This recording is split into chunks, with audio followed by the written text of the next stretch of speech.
Hi, I'm Andy Lewis from healthycanine.com, and today we're going to be discussing the 5 top tips you can use to get your dog to eat every single vegetable that you ever serve. I don't need no stinking vegetables. Well, yes, buddy, you eat veggies every day. I would have spit them out like this. Patui. Well, I'm sorry to be the one to tell you, Bengo, but you've been eating veggies every single night since the day that I rescued you. No, tough guys don't eat the veggies.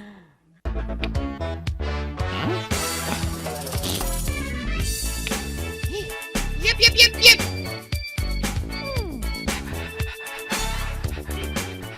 A homemade diet for your dog should include fibrous carbs, and fibrous carbs are vegetables. So things like carrots, beans, peas, cabbage. These are all fibrous carbs that are ideal to mix in with your dog's food. But of course, the problem is your dog going to eat them? If you're transitioning from a 100% commercial diet, then it's quite likely your dog has never eaten vegetables in his or her entire life. And so the very first time you begin serving them, you may find that your dog rejects them outright.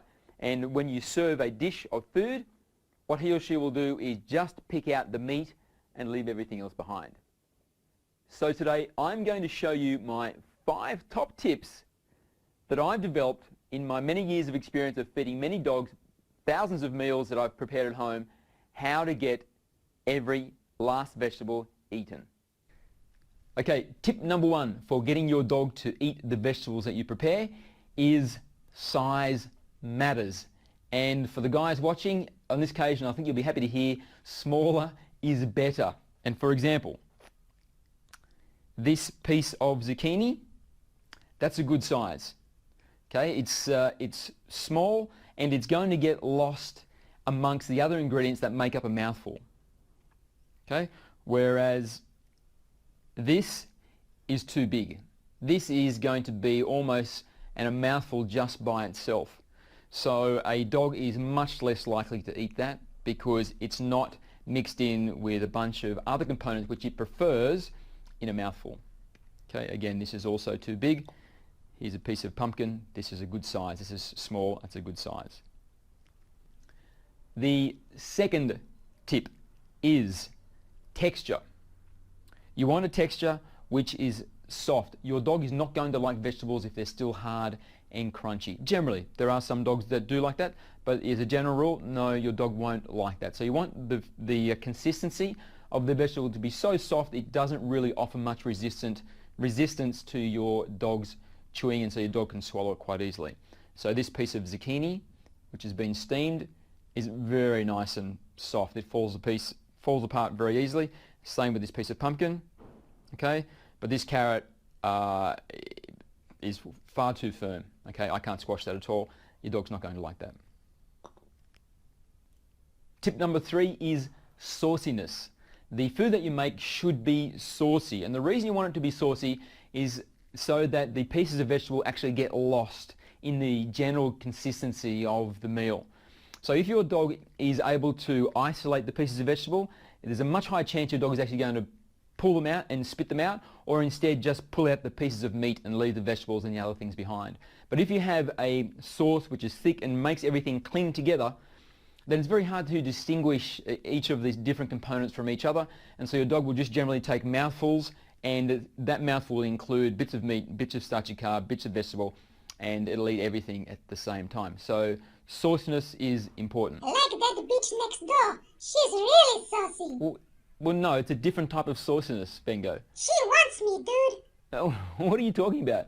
You don't even have testicles. I bite yours off. Oh, come on, mate. That's just unkind. The 4th tip is flavor. So if you can, try and get the food to taste like something that your dog enjoys the taste of. The general rule is try and get the vegetables to taste like meat. So there are 2 ways that we can do this. We can cook them in a natural stock. Okay, so this is a stock that came from cooking beef. I cooked some beef just recently, and I've kept the essence from that. And then now I will use this to cook some vegetables, which I'm going to serve to my dog. And that's going to give the vegetables a very nice beef flavour. There is a little bit of fat in there. That's completely fine. Your dog should be eating about 10% fat anyway. So if you have some fat in there, that's quite okay. Don't put in big, large chunks of fat, but a little bit of fat, that's completely fine, and your dog really needs it. If you don't have a natural essence lying around, which not everybody does, okay, I just happen to have saved this, then you can easily go to the supermarket and just buy an essence from the supermarket. Okay, and this is totally fine. Has a meat flavour. You cook the vegetables in this, and that's going to give them the meat flavour that your dog is going to like. Again, increasing the chances that your dog is going to eat the vegetables. Okay, tip number 5 for getting your dog to eat the vegetables. This tip is really the thing that you do, the thing that you try if all else has failed. And that is you blend the vegetables and you actually make them become part of the sauce. But of course this is an extra step. It's an extra step in processing, and it's an extra step in cleaning as well. So if you can get by without blending the vegetables, that's preferable. I never blend for my dog. Just doing those first 4 tips has been enough to get him to eat every vegetable that I ever prepare. But if you have a very fussy dog and these first 4 tips we've discussed so far still is not enough to get your dog to eat the vegetables, then I suggest what you do is you blend the vegetables and make them part of the sauce that it mixes through the entire meal. Okay, so the way to do that is first cook the vegetables in some kind of stock like this. Give them a nice rich meat flavour. Okay, and make sure you cook them enough so that they're very soft and they're very easy to blend. Then simply just blend the vegetables and use it in the meal as a sauce, so it becomes a vegetable sauce. So that's it. These 5 tips can literally take your dog from rejecting every vegetable you serve to eating every vegetable you serve, just like it did with my dog Bengo. Isn't that right, buddy? I tell you, I never eat them, but maybe I try first time tonight. Okay, we'll try them for the first time tonight.